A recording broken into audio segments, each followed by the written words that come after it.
Hello subscriber, নমস্কার। কেমন আছো সবাই? তো দেখো, আজকে যেহেতু বৃহস্পতিবার, আজ থেকেই আমি ঝুলনটা সাজাবো।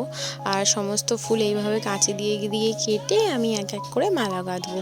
এরকম প্রথমেই সমস্ত টগর ফুলের বোটাগুলো কেটে নিই। ওতে মালাটা একটু কী হয় বলো তো, মানে একটু মোটা মোটা দেখায়, ভালো লাগে। তো ওই জন্যই আমি এইভাবে কেটে নিই। আর এই দেখো এরকমভাবে গাঁথি।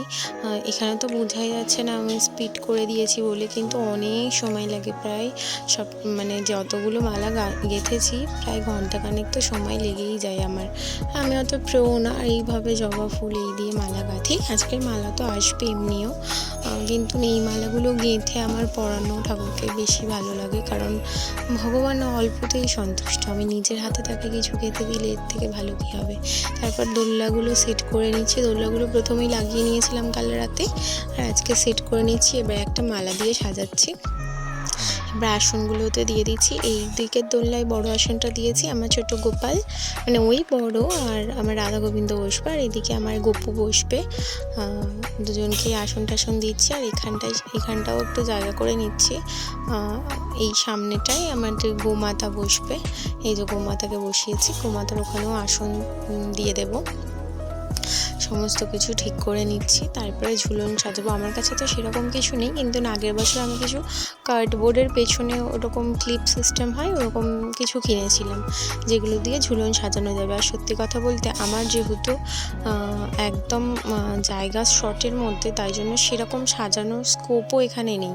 আমার ইচ্ছা তো অনেক কিছুই হয় যে আমি একটা ব্যাকগ্রাউন্ড বানাবো বা কিছু, কিন্তু সেইভাবে এখানে স্কোপ হয় না। তাই জন্য আমি ওই পেছনে একটা সুন্দর অর্ণা নতুন ছিল, ওটাকে দিয়ে ভালো করে বেঁধে দিয়েছি। আর এই যে দেখো, এইগুলো রয়েছে কৃষ্ণ ঠাকুরের লীলা যেগুলো করেছিল।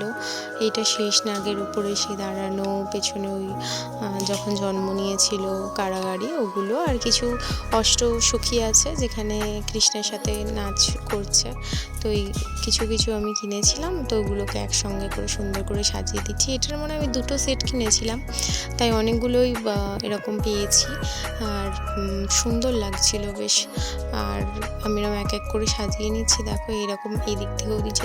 এখানে কি বলতো, আমি যদি একটু বেশি সামনে থেকে সাজাই না, তো আমি প্রসাদের থালাগুলো রাখতে পারবো না, বা অন্য অন্য পুজোর যে সামগ্রীগুলো থাকে বা গোপালকে স্নান করানোর সময় ওগুলো আমি আর কিছু করাতে পারবো না। তাই জন্য আমাকে খুব শর্টে একদম ম্যাক্সিমামের মধ্যে সাজাতে হচ্ছে, কারণ আমারও ইচ্ছা করে, জানো তো, আমার একটা বড় ঠাকুরঘর থাকলে আমি এইভাবে সাজাতাম, কেউ আমাকে বিরক্ত করছিল না। আজকে বাবা ছিল না।